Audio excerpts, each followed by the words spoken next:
तो देखिए आपके चैप्टर 2 है रियल नंबर वास्तविक संख्या। इसका बेसिक अपन पढ़ रहे हैं। तो देखिए सबसे पहले हमें पता होना चाहिए कि वास्तविक संख्या होती है दो प्रकार की। एक तो होती है परिमेय संख्या और एक होती है अपरिमेय संख्या।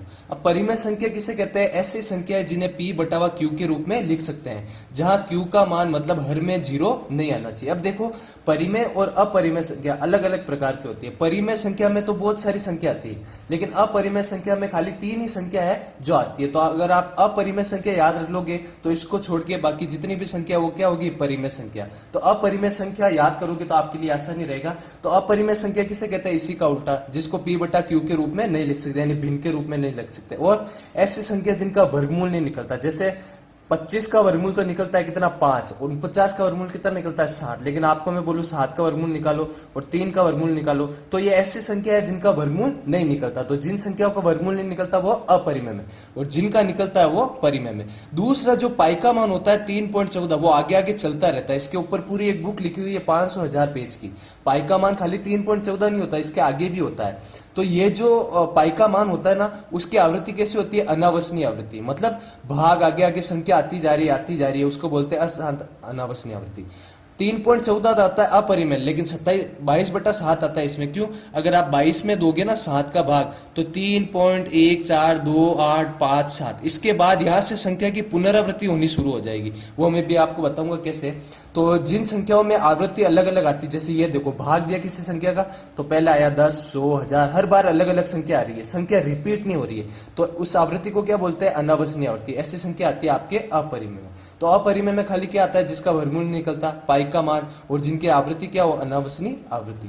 परिमेय संख्या में जिनको p बटा के रूप में लिख सकते हैं, जिसमें जिनका वर्गमूल निकलता है, या जिनमें भाग पूरा पूरा जाता है ना, ऐसी संख्या जैसे ये 0.125 भाग पूरा गया, या ऐसी संख्या देखिए अगर संख्या की पुनरावृत्ति नहीं हो, संख्या अलग अलग आए भाग देने पर, तब तो अनावसनीय आवृत्ति।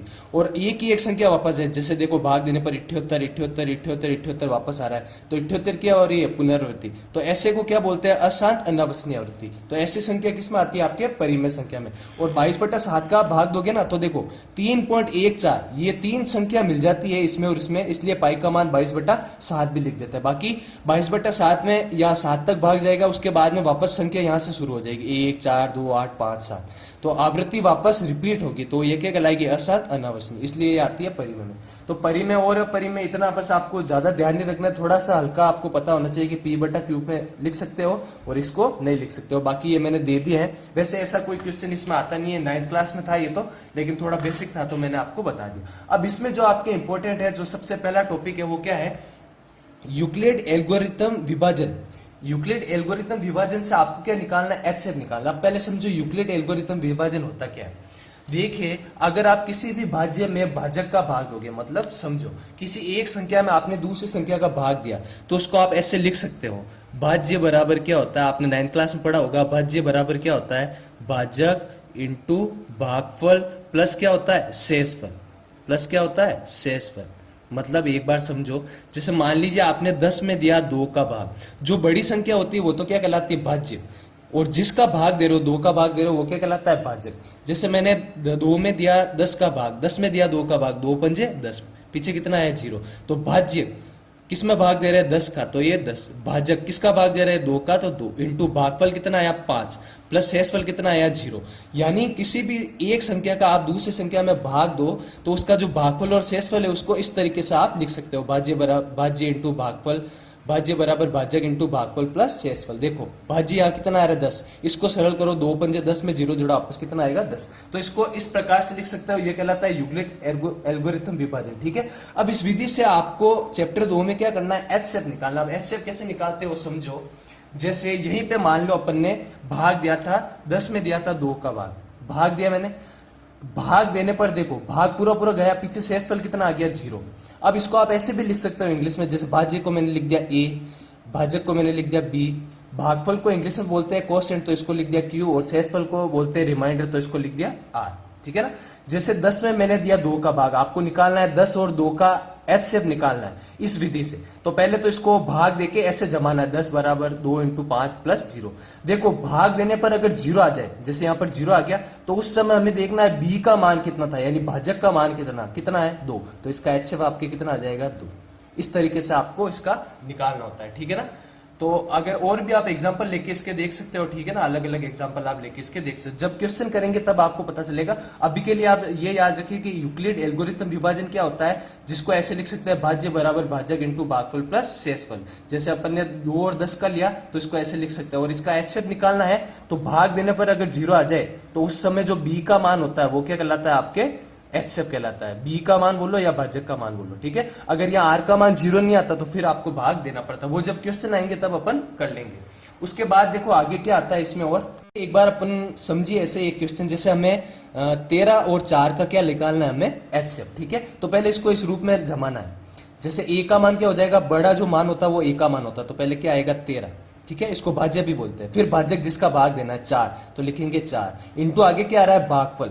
तो 4 में 13 का भाग दोगे आप, देखो 13 में दिया 4 का भाग, कितनी बार जाएगा, 4 या 12, पीछे कितना बचेगा 1, तो भागफल तो आया 3 प्लस शेषफल कितना आया 1। तो देखो आर का मान 0 नहीं आया ना, जब तक आर का मान 0 नहीं आया तब तक भाग देते जाना है। अब देखो आर का मान 0 नहीं आया तो क्या करेंगे, इस संख्या और इस संख्या को तो अपन भूल जाएंगे, खाली b और r के मान को अपन लेके चलेंगे। क्या करेंगे, ये जो b का मान है अब इसको तो लिख लेंगे यहां पर आगे, ठीक है ना, और ये जो 1 है इसको लिख देंगे अपन b की जगह, ठीक है।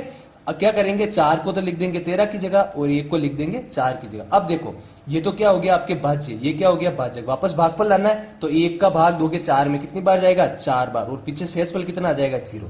देखो r का मान 0 आ गया, जब r का मान 0 आ जाए तब एचसीएफ निकलता है। जब r का मान 0 आया तब देखो b का मान कितना था, b का मान कितना है यहाँ पर 1, तो इसका एचसीएफ कितना आएगा आपके 1। इस तरीके से हमें करना है। आगे क्वेश्चन आएंगे आपको समझ में आ जाएगा, इसमें से क्वेश्चन भी आ सकता है, आएगा तो 2 नंबर का आएगा।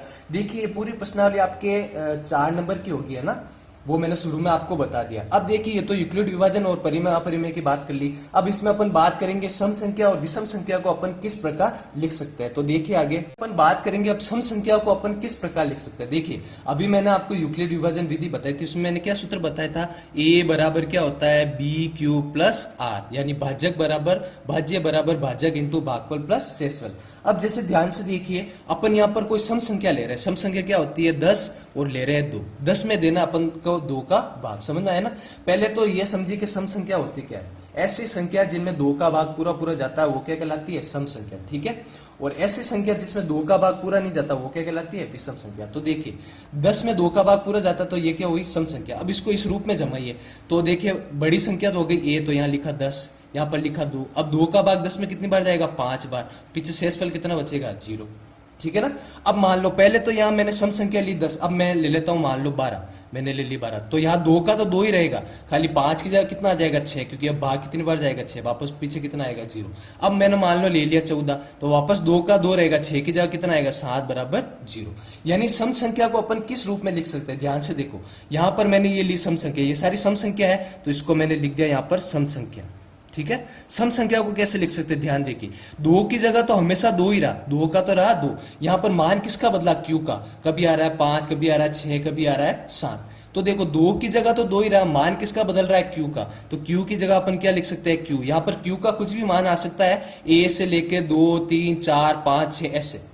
तो अपन जब भी सम संख्या में 2 का भाग देते हैं तो हमेशा पीछे शेषफल कितना आया, 0, समझ में आया।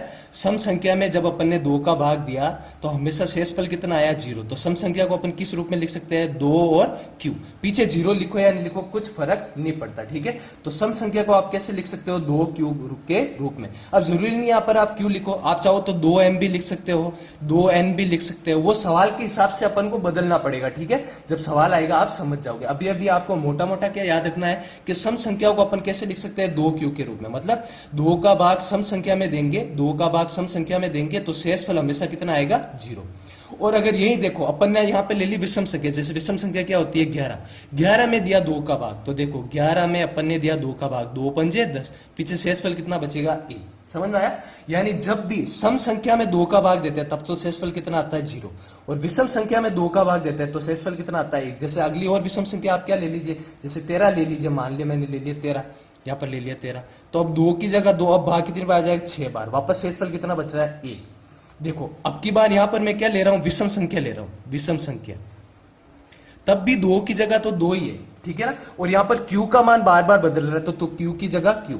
देखिए जब मैंने पहले सम संख्या का 2 में भाग लगाया तब तो शेषफल कितना आ रहा था 0, लेकिन अब की बार विषम संख्या में, ये सारी विषम संख्या है, 2 का भाग लगाया तो पीछे शेषफल कितना आ रहा है 1। यानी सम संख्या को तो आप लिख सकते हो 2q के रूप में और विषम संख्या को लिख सकते हो 2q प्लस 1 के रूप में। यानी जब सम संख्या में 2 का भाग दोगे तब सदैव आपकी शेषफल कितना आएगा 0, और विषम संख्या में 2 का भाग दे दोगे शेषफल कितना आएगा आपके 1। तो सम संख्या को ऐसे लिख सकते हैं, विषम संख्या को ऐसे। q की जगह आप अलग कर सकते हो, जरूरी नहीं है ना, वो क्वेश्चन के हिसाब से अपन को बदलना पड़ेगा। तो ये आपको समझ में आ गया। एक अगला टॉपिक इसमें क्या है कि दो लगातार संख्याओं का गुणा क्या होता है, सम संख्या। दो लगातार संख्या कोई भी ले लीजिए आप, जैसे मान लीजिए मैंने ले लिया पहले 2 3, फिर मैंने ले लिया 4 5, लगातार संख्या लेनी है। 5 लेंगे तो इसके आगे 6, 7 लेंगे तो इसके आगे 6, इन दोनों का गुणा करो, 2 3 6, 4 पंजे 20, 5 6 30, 7 6 42। तो देखो दो लगातार संख्याओं का गुणा हमेशा क्या आता है, सम संख्या। 6 सम संख्या है, 20 सम संख्या है, 30 सम संख्या है, 42 सम संख्या है, क्योंकि सब में 2 का भाग पूरा पूरा जाता है। तो दो लगातार संख्याओं का गुणा करने पर जो उत्तर आता है वो क्या आता है, सम संख्या। ठीक है, जिसमें 2 का भाग पूरा पूरा जाता है। अब मान लीजिए दो लगातार संख्या जिसमें पहली संख्या को मैंने मान लिया n, ठीक है, जैसे यहां 2 को मैंने मान लिया n, तो आगे क्या आ रहा है 3। तो बताओ अगर 2 को मैंने n माना तो 3 को मैं कैसे लिख सकता हूं, n+1, क्योंकि 2 में 1 जोड़ने पर कितना आएगा आपके 1, बराबर क्या आता है, सम संख्या। सम संख्या को अपन कैसे लिख सकते हैं, अभी ऊपर मैंने लिखा है 2q 2m 2n कुछ के रूप में भी। ठीक है, तो n कोष्टक में n+1 का मान क्या हो जाएगा 2q। यानी ये क्या कह रहा है, दो लगातार संख्याओं को गुणा। मान लीजिए यहाँ n की जगह मैंने लिया 4, तो वापस 4 में 1 जोड़ेंगे कितना आ गया 5, बराबर कितना आएगा 20। दो लगातार संख्याओं का गुणा क्या आता है, सम संख्या। इसको ऐसे अपन लिख सकते हैं। तो ये था अपना बेसिक। देखिए बेसिक आपने क्लियर कर लिया तो 70% जो आपका जो चैप्टर है ना वहीं पे कंप्लीट हो जाएगा। फिर तो आपको कुछ क्वेश्चन करने हैं ताकि आपकी प्रैक्टिस हो जाए, बाकी बेसिक करना आपके बहुत जरूरी।